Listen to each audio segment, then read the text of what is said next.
Here at Psych with Mike, we are committed to delivering the best, clinically sound psychology information that we possibly can to our audience.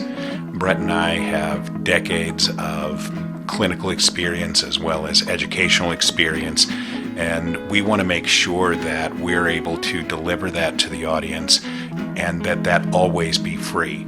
So after 2 years, to be able to take the show to the next level, we are going to open ourselves up to advertising. But before that can happen, we need everybody who hears this message to follow the link that is on the show notes on the podcast page or is on the show notes in the YouTube. Click on that link and fill out a survey that is literally 10 seconds long, so it won't take you more than 10 seconds. Do it right now. I'll wait. Okay, so see, that was really fast and really easy, and it's going to help us to be able to attract advertisers to the show and be able to take the show to the next level. Thanks for listening, and we hope that you enjoy Psych with Mike. Well, you can do it. You just have to pay royalties for it. I guess. Welcome into the Psych with Mike library. This is Dr. Michael Mahan, and I'm here with my good friend and colleague, Mr. Brett Newcomb. Good morning, Dr. Mike. How are you? I'm doing fantastic. I actually am having a good week. Great. Yeah. It's about time. Well, you would think. Yeah, I don't know. I feel good this week. I've had we've never openly talked about our metaphysical beliefs. Do you? No, I don't think we ever have. Do you want to? Well, I mean, we have personally. Yeah. We haven't done that because we have anything better to do officially. Do you want to go on record with that? Sure. Because then I'll tell you a story. Yeah, go. Okay. So I am a Christian, and I go to church regularly and practice a Christian faith. And in my church, one of the things that people are very much supportive of is the idea of laying of hands. Mm-hmm. So you put hands on and get miraculous healing. And I'm not saying that I think that is a thing. I do think that unexplicable things have happened in the world. Well, yeah. Yeah. So I was having That's a result of finite minds contemplating the infinite. Well, and looking for patterns. I didn't know that one. Yeah. So I was having a really bad ankle issue, and it's been going on. It's actually been going on for years. And some days it would be worse, some days it would be better. And I've seen a couple of doctors about it. They talk about high ankle sprains and all this stuff. And foot and mouth disease. Yeah. Got to get my hooves trimmed. And there really hasn't been anything other than somebody said, well, we could do exploratory surgery. I'm like, I'm not having my ankle cut open. So I think I know where this is going. Find out. Yeah. And so, I said, well, what do you have to lose? And so I did the hand thing, and my ankle has been better. Now, is that because a miracle happened? The point is, I don't know, and I don't care. Yeah. If it's a placebo, it's working, and now, obviously there requires a level of belief for that to be true, and I'm not saying if you've got cancer that you should go seek faith healing. I'm not espousing that. I'm just saying that has happened this week for me, and it's been fantastic, and I am really excited because I have not been pain-free in my ankle for a couple of years, and it's just, when you have a chronic pain, you don't realize how much of an impact that's having on your life until it's gone. Yeah. Yeah. And so if people are living with chronic pain, then, I think people should do whatever resources they can afford. Right. Yeah. We had that whole argument with the opioid epidemic that, people were really overprescribing opioids for chronic pain. And then there was a backlash against that. Right. People. Well, because so many people were dying. Yeah.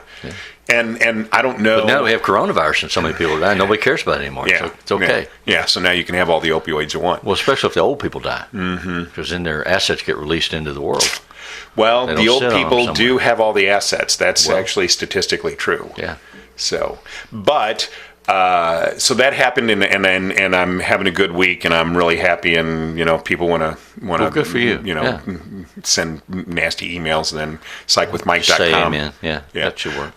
Hey, I am like, bad press is better than no press. I feel that way very strongly. Well, that's what we used to teach when we were doing parenting courses and parenting conversations, that children act in order to get attention, and bad attention is better than no attention. Absolutely. Yeah. And that's a great segue because you are a professional. Yes, I am. And we wanted to talk about family of origins. We've more than alluded to this. We've been pretty open about what our family of origin histories are. And a lot of people struggle with family of origin issues, whether they're consciously aware of it or not. It's amazing to me how many times in therapy that we'll start talking about something and I will trace it back to family of origin issues, right. And then they all act astonished. Oh, and they are. Yeah. They're totally surprised. I mean, one of the things that you do in therapy consistently as the therapist is you listen and watch for repetitive patterns.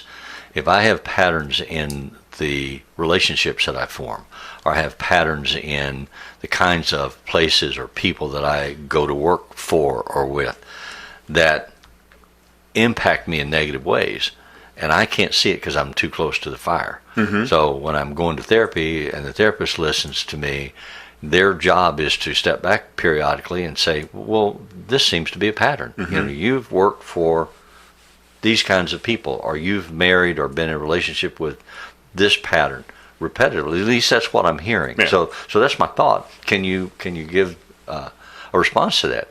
And then I have an opportunity to look at it and say, well, maybe that is a pattern.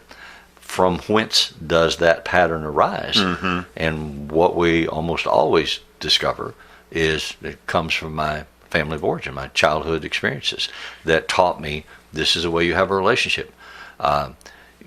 People in relationships are dishonest.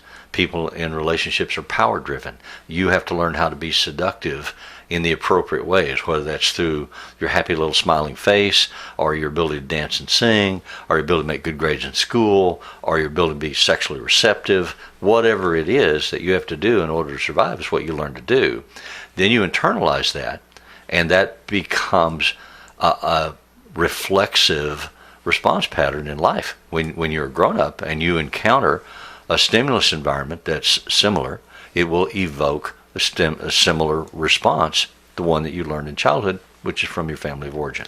I also think that people have a hard time identifying the family of origin issues because they happen when they're very young. And so if you're an adolescent or a young adult and somebody wrongs you, you can say, hey, that person wronged me. Yeah. If you're 7, you don't think about, oh, my father or my mother wronged me. You assume that that is the way that it's supposed to be because you don't have a frame of reference or enough authority to be able to say that was incorrect. That person shouldn't have treated me that way.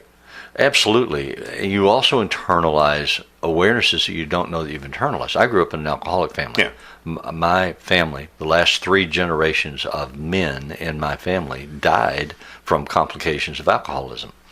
So I was determined as an adult that I wouldn't drink. And I didn't drink until I was about 10 years ago. Mm-hmm. Now I drink alcohol. Mm-hmm. But I didn't. And I'd go out socially and people would say, oh, here's a drink. And I'd say, no, I don't drink. And I didn't. And I didn't feel like I'd missed anything.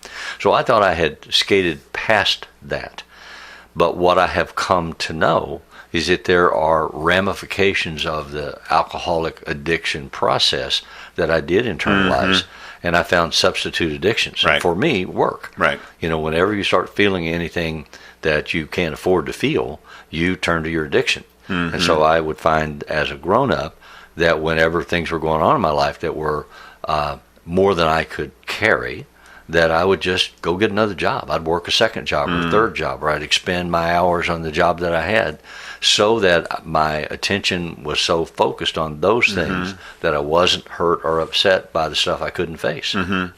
Do you also think that there was an overt message given in your family that work was good, absolutely, and that made you worthy? And so that's also the more that you work, the more that you're trying to allow yourself to experience a sense of acceptance that's always like a dog chasing its tail. You're never going to catch it. I have often said that one message that I really remember internalizing from my father, a specific verbal message, was if you are a good and careful worker, you will always be able to find a job. And that's turned out to be true. And I've always been able to find jobs and work. And I've always worked multiple jobs because my addiction was workaholism, not alcoholism. But I had one. Didn't know that I had one, and it was to protect me from feelings that I couldn't afford to be aware of, and I had no solution for. I couldn't resolve whatever the issue was, so I had to learn how to ignore it. Even if that meant to dissociate, just to go away somewhere into work. And even before you get to a point where you start internalizing negative messages, there's still information that we get as children from our parents that is important. So you and I both are ardent followers of a guy named Heinz Kohut, who promoted this idea of self-psychology.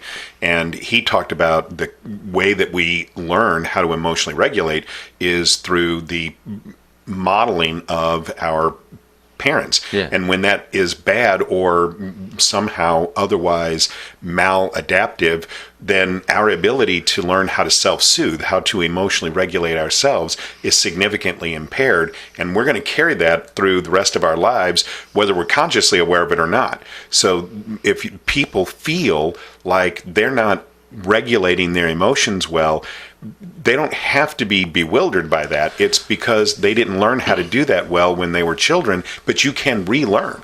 You can. And first of all, you have to learn that you mislearned or you learned poorly.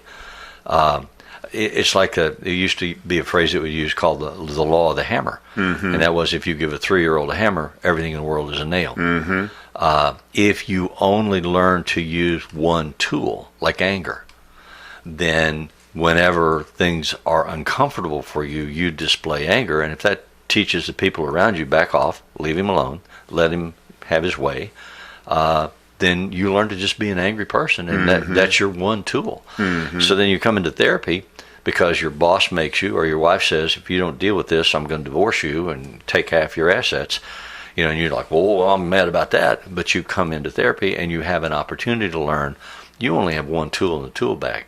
So let's see if we can give you some other tools to use in addition to or instead of anger. And see if you can manage circumstances less damaging. Put a pin in that. Okay. Don't forget where you're at, because we have some exciting news that's going on here. We are on the verge of potentially getting monetized, and we've been asked to insert some commercial opportunities into the podcast. So we're going to go to our break, and we will be right back in just a few minutes. And so speaking of tools, we're going to break and go get one? That's right. All right, there we go. Here at Psych with Mike, we are committed to delivering to you the best psychology information that we possibly can. And we want to make sure that that's always free. So we need everybody to go to the link that is in the show notes on the podcast page or in the show notes on the YouTube page and fill out a really quick, less than 10-second survey. That's going to help us to be able to attract advertisers to the show. That's going to let us take the show to the next level while still delivering the show in a free format. So please help us out. Share that information with everybody in your family, everybody that you know. The more responses that we get, the faster that we can get monetized, the faster that we can attract high quality advertisers. We are committed to screening every advertiser that comes onto the show. So we're not going to be selling you things that we don't agree with or that we don't think are appropriate for the content of the show, but we do want to be able to upgrade the technical quality and the overall look of the show. So help us out.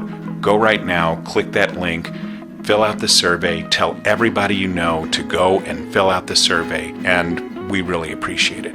Thanks, and if it's Friday, it's Psych with Mike. Okay, we're back, and you were talking about people coming to therapy and they may not have learned how to effectively emotionally regulate. And a lot of times what happens is that people default to a comfortable way of expressing emotion, and a lot of times that's anger.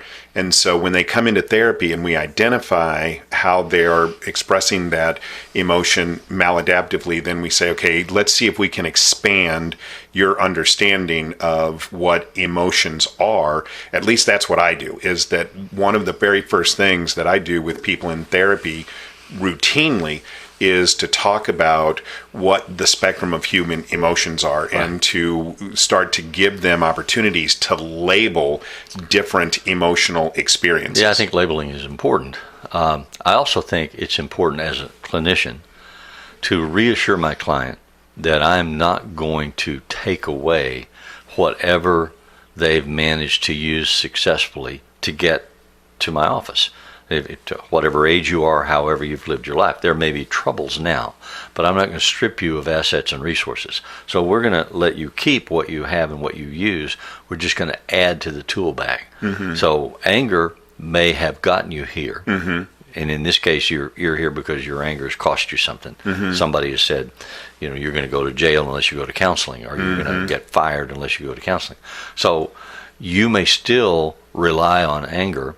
I mean, you'll always be able to. You can always pull that tool out of the bag if it's needed, if the threat is severe enough that you need that to protect yourself. Yeah. But let's put some other tools in the bag, a screwdriver, a pair of pliers, a saw, so that you have options that you've never had before, that you have options for making your life less troubled and your relationships more successful. Mm-hmm. And so then, having done that, trying to do that, to give that assurance, then I want to say to them, so what would that look like? If you didn't just swell up and blow up and curse and rage or punch a hole in the wall, what if you learned how to say, that makes me sad? So do you go with the expression first? Because I usually try and go with the identification first. So instead, I try to go with the behavior first. Yeah. You tell me what brought you in here. Tell me what you're upset about. How do you Right, I understand that. But you're saying then, okay, so tell me what you could do differently in this situation. What I let's imagine, let's rehearse. Is say, you pretend to be your wife and I'll pretend to be your behavior it presents as angry. Yeah. Is that what you're really feeling? Exactly, yeah.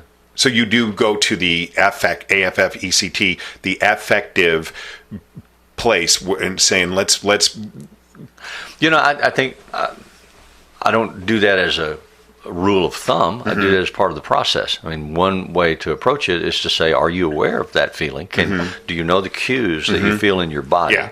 Do you know the cues that and do you have a name for it? Could you name it different than anger? Yeah. Could we rename it? Would that be of any assistance?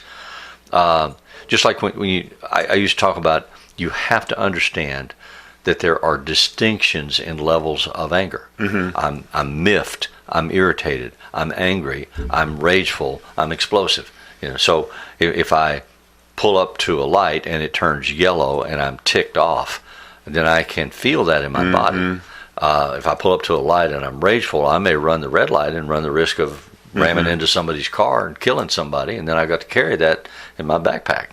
So what I work with them on learning is to recognize and articulate out loud what those gradations of feelings are. Mm-hmm.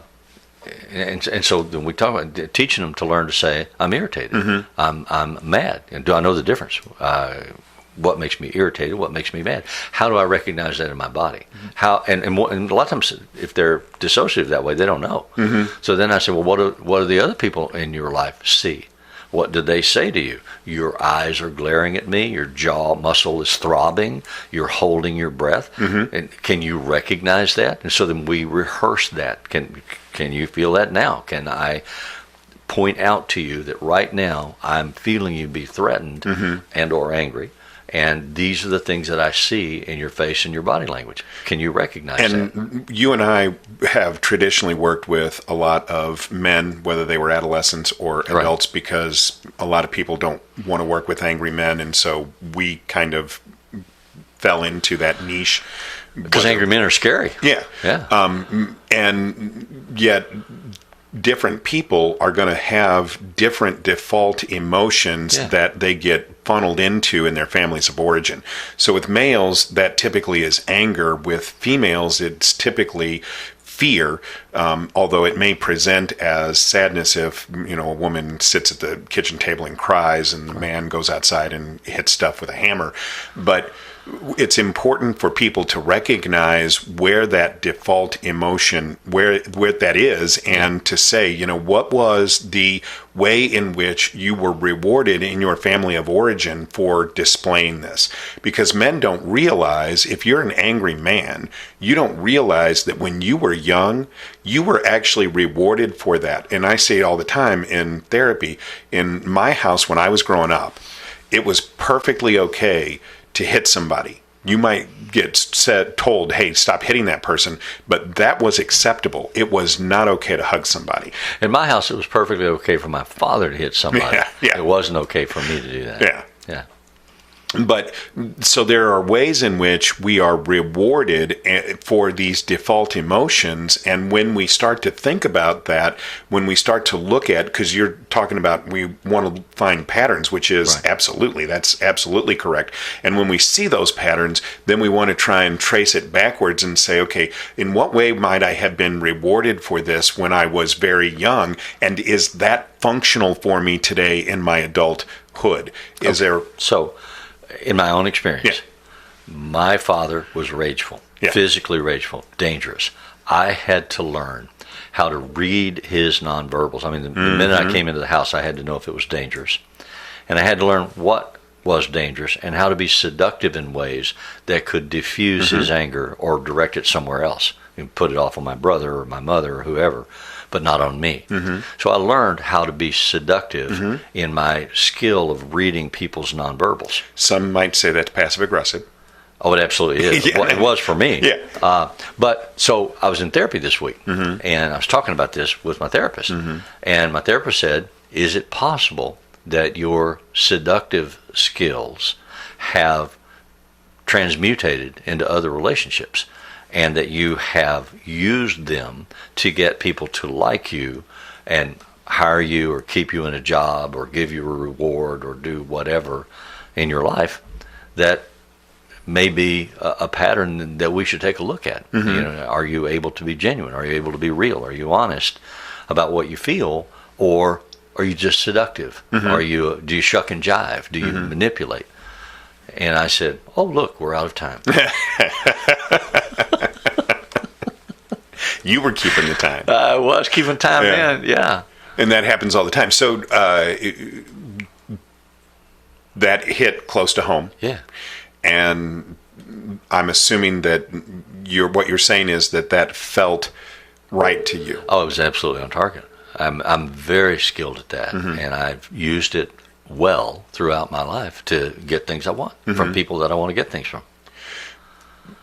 But it sounded to me like what she was asking you was, do you think that is who you are in your nature, or is it just a behavior that you engage in to get a reward? She was asking me if it was an unrecognized family of origin issue. Yeah. Is this a skill you learned to survive your childhood that you're now using throughout your life and into your adulthood? And do you use it in ways that you think are positive and beneficial, but that get you into patterns that turn out not to be good ones? Which is really just another way of saying, do you think that as a fully realized adult, you would want to confront that behavior and change it? If I ever became a fully realized adult, I would. But right now I'm trying to figure out how I can do this so that she doesn't recognize it and so I can just keep doing what I was doing. And so that's what people will do, is that they will try and avoid the inevitable acknowledgement of the truth of these patterns. I will try to throw out a rabbit for her to chase so that I'm out of the glare of the spotlight. And that's what therapy is. I go in and I say, here, go chase these rabbits. And she's like, no, I don't think so. We're going to come back and talk about this that we were talking about last time that you seem to be upset about. So that's the goal, or that's the key, is pinning them down so that they can't keep on running. Yeah, it's to get them to a place where they're not dancing with the therapist. They're dancing with themselves, and they can recognize it.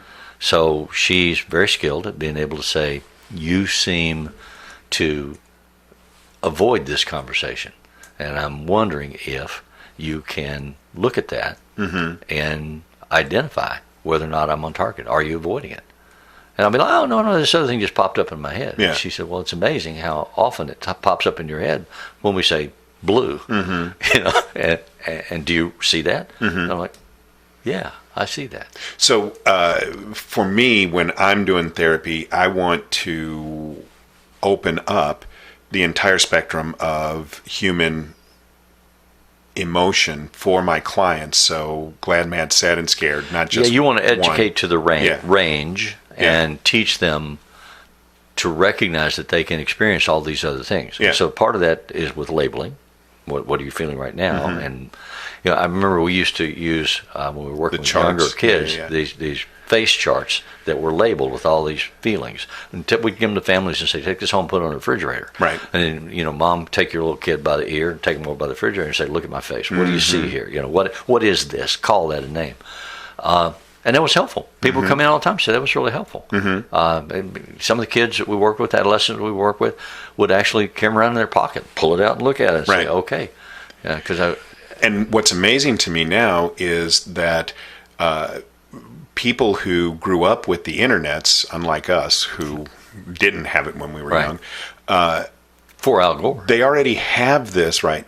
They already have this skill. It's called emojis. And they'll tell me that they can interpret a person's affective meaning because of the emojis that are incorporated into a text, which I think is not true because you don't have the nonverbal behavior.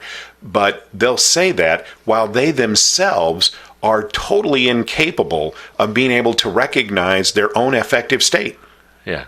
Or yours. Yeah. Yeah. I mean, so I think we have a unique kind of petri dish happening right now where people have a rudimentary greater understanding of emotion because they have these charts that they carry around with them now in these emojis, but yet they themselves don't generalize that to their own lives and their own behavior. Well, that's to me a different conversation. I think it is. I always do that. We are too invested as a society in using media devices, and we don't actually spend a lot of time talking to each other. I think I've given this example before. I remember a few years back, we had several families over to our home to watch the Super Bowl. And there were half a dozen adolescent boys. They were all sitting in the room with the adults watching on the big screen the Super Bowl, texting on their phones, having a conversation among themselves that they weren't having where anybody else could hear it or see it. And I think that happens all the time. People, right now, there are studies that show that sex is becoming more frequently an individual, maybe laying in bed next to their available sex partner, watching porno on a handheld device while they masturbate. And so they're doing that instead of having a relationship. To me, that's a challenge for our culture that we need to find something to do about. We've got to get people face to face. And I tell people all the time, don't call them, don't text them, go see them, get in front of them, talk to them. To wrap up this idea of family of origin, obviously I hear you saying that you feel like that having this brought to your awareness and your therapy has been beneficial. Yeah. I do a lot of this. I mean, it's really the foundation of the way that I do therapy, and I have found it beneficial in my own therapy. The one thing that I get hung up on, at least myself personally, is do you have to be mad at those people because they weren't good at being parents? And I really struggle with that, and I go back and forth. And right now I'm in a place where I'm like, okay, I think these people, they did the best job that they could. It wasn't a great job, but it was the best that they were capable of doing. But I vacillate. I go back and forth because there are times when I find myself being very angry at them. So go back to your metaphysical introduction and your Christianity. Yeah. What does your faith it says, teach you? Honor your mother and father. And that's a part of my struggle. But it also says don't judge and forgive. I mean, you have to figure out how the pattern impacted you and how you can modify it in your own life. But to go back and spend energy and have limitations that are looking back, that prevent you from looking forward and moving in the direction that you want to move, to me seems counterproductive. I agree 100% that it's counterproductive, but I, just would say to anybody who might be new to or has been going through family of origin work for a long time, and they find themselves being angry, I think that's a natural consequence of the work. Yeah. But hopefully we all get to a place where we just say, this is the way it was.